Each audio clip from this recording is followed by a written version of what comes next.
નમસ્કાર. આઈ am the fit father. ભરૂચમાં 2 દિવસ પહેલા ગણપતિની શોભાયાત્રા નીકળી. એના 2 કિસ્સા મારે તમને સંભળાવવા છે. શોભાયાત્રા બહુ દિવ્ય અને ભવ્ય હતી. રાત્રે નીકળી હતી. મૂર્તિ એકદમ વિશાળ, એકદમ દિવ્ય મૂર્તિ. તમને જોવો તો એવું લાગે કે આ સાક્ષાત ભગવાન જ છે. સાથે મ્યુઝિક, લાઇટિંગ, મતલબ ઓવરઓલ બહુ ફર્સ્ટ ક્લાસ પ્રોગ્રામ. શોભાયાત્રા નંબર 1. એટલે એના આયોજકો, એના યુવક મંડળ અને જે પણ એમાં શોભાયાત્રામાં ભાગ લીધો, જેને સ્પોન્સર કર્યું, બધાને મારું થેન્ક યુ. હવે મારે એના તમને 2 કિસ્સા સંભળાવવા છે.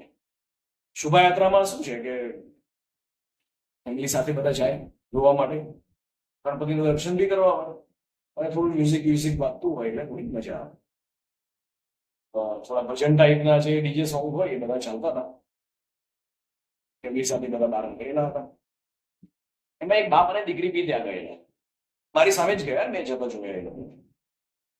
હવે બાપ અને દીકરીની ઉંમર હશે લગભગ 17-18 વર્ષ. હવે ત્યાં શું થયું કે ભજન જેવું પૂરું થયું, તરત ચાલુ થયું, આંખ માર્યો લડકી આંખ માર્યો. હવે દીકરી 17-18 વર્ષની, બાપ લગભગ 45-50 વર્ષનો હશે, એટલે એ બંનેની શરમ આવી. થોડું એ લોકોને આપણને તો લાગે ને, કેમ કે 17-18 વર્ષની એની દીકરી અને એની આજુબાજુ બધા 20-22 વર્ષનું બધું યુવક મંડળ હતું, આયોજકો બધા. થોડી શરમ આવી એટલે બંને પાછા વળ્યા. પાછા વળતા વળતા મારા થોડા ઓળખાણ વાળા હતા, એટલે મને થોડું કહીને ગયા કે આ શું છે એમ. મેં બંને જણાને કીધું તમે ડફોડ કહેવાઓ. ગણપતિની શોભાયાત્રામાં તો આ જ વાગે ને કે આંખ માર્યો લડકી આંખ માર્યો. આ કઈ સાઈરામ દવેનું ગમ્મત ગુલાલ થોડું છે. બિચારા યુવક મંડળનો, આયોજકોનો કોઈ વાંક નથી. એ લોકો બિચારા કરે શું, એ લોકોને એન્જોયમેન્ટ તો કરવું પડે ને. વાંક તમારો છે, તમે જ કરેડાવો. જાઓ કે થોડી વાર પછી એ ભાઈને બેન રિટર્ન થયા. એની બેન લગભગ 17-18 વર્ષની હશે, 20 વર્ષની હશે. એ ભાઈ બી કોલેજ કરતો એટલે 20-22 વર્ષનો હોય. એ બે બી રિટર્ન થયા. મેં પૂછ્યું કે યાર તમે બે કેમ રિટર્ન થયા? એ કે અમે ત્યાં ઉભા હતા ને વાગ્યું, ચોલી કે પીછે ક્યાં હે. હવે શરમ તો આવે ને. મેં કીધું તમે ગધેડાઓ છો, એમાં એ લોકોનો કોઈ વાંક નથી. ગણપતિની શોભાજી યાત્રામાં, અરે સોરી, શોભાયાત્રામાં આ બધું જ વાગે ને કે ચોલી કે પીછે ક્યાં હે. આ કઈ કીર્તિદાન ગઢવીનો ડાયરો થોડો છે. જાઓ ઘેર. ઘેર જતા મેં કીધું બિચારા આ છોકરાઓ, આ યુવક મંડળ, આ બધા આયોજકો કરે શું? એ લોકોને ડીજે સોંગ જ જોઈએ ને, બોલીવુડ. જતા રહે મારી સામે. થોડીક વાર પછી, હવે આટલું બધું ભવ્ય આયોજન, પબ્લિક તો બહુ આવે, ટ્રાફિક થઈ. બધી અમુક કંપનીની જનરલશીપની બસો બી હતી ને, એ લગભગ 9:30 પોણા 10 વાગ્યા સુધી ત્યાં આવે. એટલે સમજો કે જે જનરલશીપમાં જે ગયો છે એ લગભગ 7-7:30 ઉતરવો જોઈએ, એની જગ્યાએ 10 વાગે ઉતરશે એના ઘેર, કાં તો 10:30 વાગે ઉતરશે. એમાંથી કાકાએ બૂમ પાડી, અરે આ બધું શું છે? મેં કીધું કાકા ઉભા રહો, ગણપતિની શોભાયાત્રા છે તો ટ્રાફિક તો થવાનું. તમારાથી ભગવાન માટે 2 દિવસ ટ્રાફિક ના બેઠાય આખા વર્ષમાં?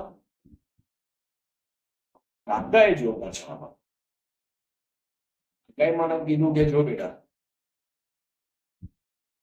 ભજન વાગતું હોત ને આજ ગણપતિની યાત્રામાં તો અમને ટ્રાફિક મંજૂર હતું. અમે આખી રાત ઘરે ના પહોંચતા, સવારે 6 વાગે પહોંચતા તો બી મંજૂર. પણ આ તમારા લોકોને તારી કમરિયા ઉપર નાચવું હોય અને એના માટે અમે લોકો ટ્રાફિક સહન કરીએ, એ વાત ખોટી.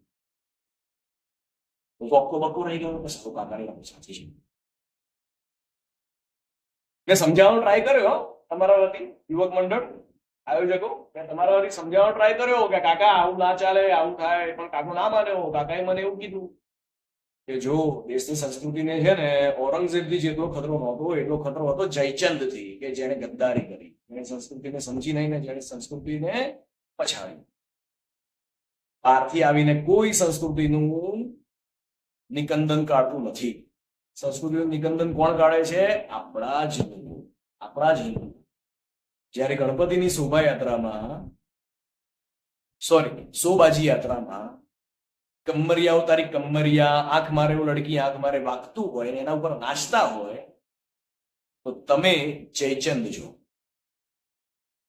કયું ચાઇનાનું ષડયંત્ર હતું કે તમારા ડીજે વાળાને બ્રેઇન વોશ કરીને ચોલી કે પીછે કે આય વગાડી દે? તમે લોકો કહો છો ને કે આપણી સંસ્કૃતિને ખરાબ કરવા માટે ષડયંત્ર હતું. કયું ષડયંત્ર હતું ચાઇના વાળાનું? કયું ષડયંત્ર હતું? એમાં કોઈ પાકિસ્તાનનું ષડયંત્ર હતું કે કોઈ મુસલમાનનું ષડયંત્ર હતું? કોઈનું ષડયંત્ર નથી હોતું. પહેલા આપણે થોડું ધ્યાન રાખવાનું છે. મેં કાકાને કીધું, કાકા જય શ્રી કૃષ્ણ, મારી ભૂલ થઈ ગઈ.